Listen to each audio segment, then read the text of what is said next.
Okay, hello. I'm going to do a little video here. I wrote down some thoughts. Feeling strange, like you're tripping, what's going on? So I have been noticing, last night it was undeniable. We came back from Santa Cruz. Jocelyn and I went to visit a friend, and we're driving back, and I had a low blood sugar. I was tired. My blood sugar, actually, we had gotten a lot of exercise, so I compensated with insulin correctly. We went out to eat, and I only needed to give myself 10 units for that meal, which covered me pretty well. But it was kind of a surprise because I have recently needed a lot more insulin, which is not making me happy. I have noticed that I need a lot more insulin, and I'm feeling kind of tired and more tired than I should. I'm kind of tired and stressed out. Like I need 8 hours of sleep bare minimum, and if I don't get 8 hours of sleep, then I have to find 8 hours of sleep one way or another. I have to either take a nap for 2 hours or go back to sleep when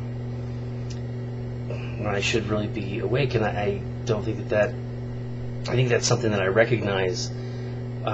When I was on Light for Life, I used to wake up at 10.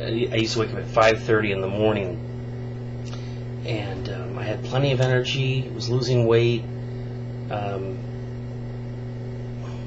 it's like I was asking myself, how much sleep was I getting? Wasn't I getting, like? The answer probably is I was getting about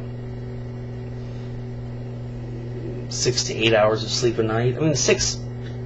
I have reason to believe that if you were getting 6, that would catch up with you. I think that's what you remembered. You would get 6 consecutively for like 2 or 3 days, and then it was like you needed 8 hours of sleep, at least 8 hours. Sometimes you get 10 on the weekends, and that would recharge you, and then you could go through days where you would get 6 and you had plenty of energy. But the more insulin you give, the bigger you get. You notice, okay, I'm tired, I need more sleep, and there's this agitated feeling, and this agitated feeling it almost feels like you're tripping on a psychedelic drug, and I think it's related to the insulin levels.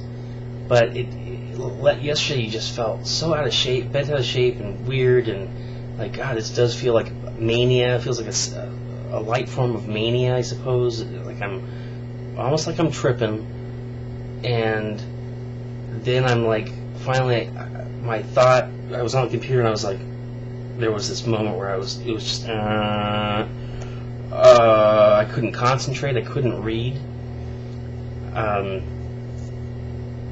and you stood up and you were like, okay, what is this? We need to figure this out. And you went and you forced yourself to drink like 4 or 5 cups of water, and you proceeded to feel much better right away, and you were urinating, and it's like, okay, so that would imply that it has something to do with dehydration. But it doesn't really come across that way. I just don't know. I mean, I understand that it could, but I've never heard anyone describe dehydration as feeling this agitated mania. And maybe it has to do with being overweight and being dehydrated, or a fluctuation in blood sugars and being dehydrated. All these things could definitely be playing a role. They probably are. But all I know is I want to eat less. It all comes down to insulin intake, food intake, how much I'm eating, especially in the amount of carbs I'm eating, how much insulin I'm giving, how many times I have to give insulin to correct high blood sugars and regulate.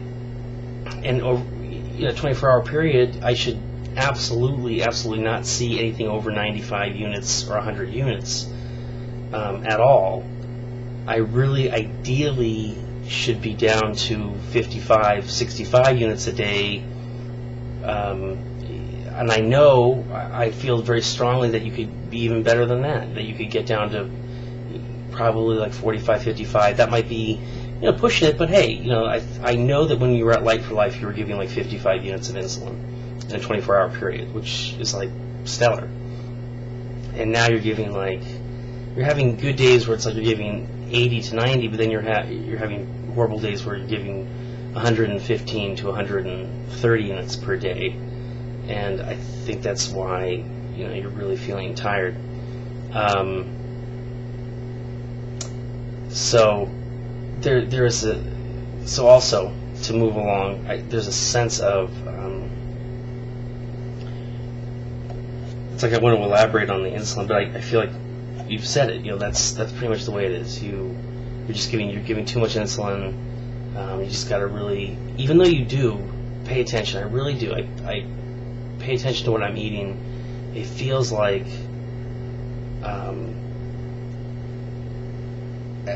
I do well, and then I'm fucked. Like I have to give more insulin, and that creates a sense of anger. And I wrote down here, the anger just comes in these negative thoughts that I'm like I'm like floating on. Like I'm like, fuck this and fuck that and fuck it. And I think that if you have a mechanism where that's a possibility for you, where you can just get to these states of negativity and be angry in the abstract, like you're angry in the abstract, you're angry at foreign things. It's never towards other human beings. I don't feel angry like I want to fuck this guy up or I want to rip this guy's head off. I always feel it's always anger at the situation, and sometimes I displace that. I'm like, well, if this happened, fuck it, because I can't deal with this, so I shouldn't have to deal with this. And I'd like to elaborate on this more, because I'm having trouble justifying paying my therapist $40 to go see him. But yeah, there is a state of agitation. I think I feel my weight. I'm like, oh, I'm heavy. I have these periods where I'm like, fuck, I'm heavy. How am I going to lose weight? How am I going to keep going? I've got a weigh date of August 1st. I don't want to find that I'm 300 pounds. And it's like I was remembering when I was at Light for Life and I was losing weight, how great you felt. You felt really good. And you were just remembering, you had moments where you had to sit down and you would have hot flashes or whatever. I mean, it wasn't as if there were, it was perfect. Like I wouldn't say that. Basically, what I'm saying is you feel more, to a realistic degree, you feel more like you did back then than you don't feel. It's not as if you feel completely differently and your physical state is, you're in shambles. That's not true. But you definitely were remembering what it felt like to lose the weight consistently and feel lighter and see that you're shedding pounds and feel like feel the pounds coming off. And we need to do that again. So we really need to cut back on what we're eating. Even more so, even though you do pay attention, you need to give it that, extra 10 steps and really, put the pedal to the metal in terms of exercise, lowering your insulin levels, and eating right. And I think the negative thoughts and everything like that, if you could identify what they are, and why you're feeling them, blood sugars of over 300, you tend to perpetuate these negative thoughts where you're like, jokingly, it's like this rage. It's this homicidal rage against your diabetes. You're like, if my diabetes were an entity, I would just want to fucking kick its ass and kick its face in and take a semi-automatic weapon and put it in its mouth and pull the trigger and watch its brain splatter all over because my diabetes sucks and I hate it. And, and then you're like, well, realistically, you understand, lots of people have problems and you're dealing with a problem and you're dealing with it the best you can, and